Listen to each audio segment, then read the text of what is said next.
And welcome back. Next scheme है हमारे पास में प्रधानमंत्री मत्स्य संपदा योजना PMMSY, प्रधानमंत्री मत्स्य संपदा योजना। मत्स्य संपदा जागरूकता अभियान launched on the occasion of completion of 3 successful years of implementation of PMMSY। तो प्रधानमंत्री मत्स्य संपदा योजना को 3 साल पूरे हो गए। ये 2020 में स्टार्ट हुआ था, 2023 में ये 3 साल कंप्लीट किया इसने। और 3 साल के कंप्लीशन के ऊपर इसने मत्स्य संपदा जागरूकता अभियान लॉन्च किया है। पर्पस क्या है इसका? Bring blue revolution through sustainable and responsible development of fisheries sector in India. तो भारत में फिशरीज सेक्टर है, तो उसके डेवलपमेंट के लिए जो हम लोग कोशिश कर रहे हैं, किस तरह का development, sustainable as well as responsible development. सिर्फ डेवलपमेंट करना काफ़ी नहीं होता, वो डेवलपमेंट सस्टेनेबल होना चाहिए और रिस्पॉन्सिबल होना चाहिए। तो bring blue revolution through sustainable and responsible development of fisheries sector in India, both central sector scheme and centrally sponsored scheme. दोनों ही है। एक सेंट्रल सेक्टर स्कीम भी है और सेंट्रली स्पॉन्सर्ड है। सेंट्रली स्पॉन्सर्ड का मतलब होता है स्टेट उस चीज़ को इम्प्लीमेंट करेगा, बट सेंटर उसके लिए पैसा देगी। अप्रोच क्या है? To the extent possible cluster और area based approaches to be adopted. तो इसमें क्या करना है? क्लस्टर या एरिया बेस्ड अप्रोच को अप्लाई करना है। हर जगह तो नहीं होता ना, जैसे मान लीजिए तमिलनाडु का कोस्ट है, वहाँ पे जहाँ पे फिशरीज़ होती है तो उसको हम कलेक्ट कर लेंगे। तमिलनाडु तो बहुत बड़ा जगह है, वहाँ पे बहुत सारे अलग अलग डिस्ट्रिक्ट्स हैं, तो अलग अलग एरिया को मिला करके क्लस्टर बनाया जाता है। तो क्लस्टर और एरिया बेस्ड अप्रोचेस अडॉप्ट करना है। और इसका टेन्योर कब से कब तक है? 2020-21 से 2024-25 तक है। हार्नेसिंग ऑफ फिशरीज़ पोटेंशियल, इसका ऑब्जेक्टिव क्या है? फिशरीज़ पोटेंशियल को और बढ़ाना।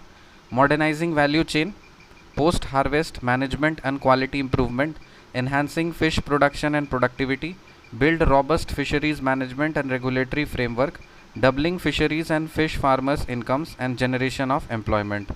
इसके कुछ salient features क्या है? फोकस किस चीज़ पे रखना है? All round development of fisheries sector through a bunch of diverse interventions along the fisheries value chain, right from production to consumption. तो ये वैल्यू चेन वर्ड बहुत इंपॉर्टेंट है, हर जगह यूज़ हो रहा है, तो आप अपने बोलचाल में और अपने आंसर्स में ये वैल्यू चेन वर्ड को आप इस्तेमाल कर सकते हैं।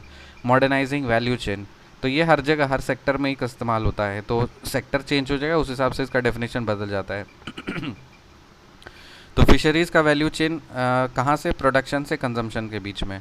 42% of the total investment of प्रधानमंत्री मत्स्य संपदा योजना is earmarked for creation and upgradation of fisheries infrastructure facilities।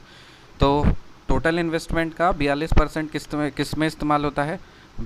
इस्तेमाल होता है उसके इंफ्रास्ट्रक्चर को डेवलप करने के लिए।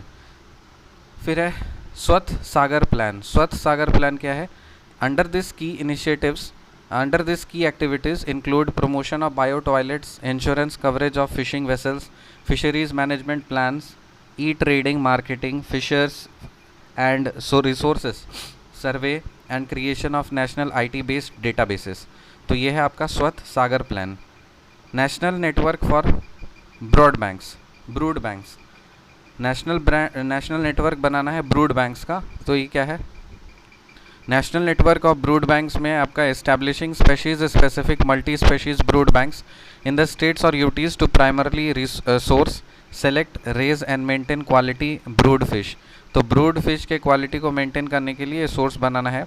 Integrated laboratory network for addressing diseases, antibiotics and residues issues, aquatic health and management. So इसका इंटीग्रेटेड लैबोरेटरी नेटवर्क डेवलप करना है। ये क्या चीज़ करेगा? ये एड्रेस करेगा डिजीज़ेस के, एंटीबायोटिक्स को और रेसिड्यूज़ के इश्यूज़ को, एक्वेटिक हेल्थ और मैनेजमेंट को।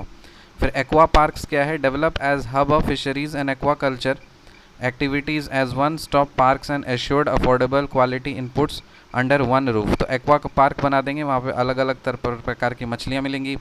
Funding pattern of centrally sponsored component, sharing of fund between central and north eastern Himalayan states. तो देखो सेंट्रल और नॉर्थ ईस्टर्न हिमालयन स्टेट्स के लिए क्या है? तो देखिए सेंट्रल के लिए आपका हो जाएगा 90:10, मतलब 90 जो है इसका क्या हो जाएगा? सेंट्रल और नॉर्थ ईस्टर्न हिमालयन स्टेट्स के लिए आपका 90:10, मतलब 90% सेंटर देगी, 10% आपको स्टेट लगाना पड़ेगा, और बाकी सारे अलग स्टेट्स के लिए 60:40 रेशियो है, 60:40। मत्स्य संपदा जागरूकता अभियान, it is an awareness campaign for enhancing the outreach across India and ensuring last mile connectivity. River ranching program launched for augmenting and enhancing the fish production and productivity through expansion intensification. National Fisheries Development Board NFDB, NFDB का full form है National Fisheries Development Board, has been designated as the nodal agency. So इसको river ranching programme का nodal agency किसको बनाया गया है? National fisheries development board, that is NFDB को बनाया गया है नोडल एजेंसी. और national surveillance programme for aquatic animal diseases, that is NSPAAD, national surveillance programme for aquatic animal diseases phase 2 for early detection and managing the spreading of aquatic diseases. और genetic improvement programme of Penaeus indicus, Indian white shrimp. पनायस indicus क्या है? ये Indian white shrimp है. ये phase 1 में to establish a national genetic improvement facility for shrimp breeding. Shrimp breeding के लिए Indian white shrimp जो है उसको क्या बोलते हैं? पनायस इंडिकस. सो फेज़ 2 में क्या करना है?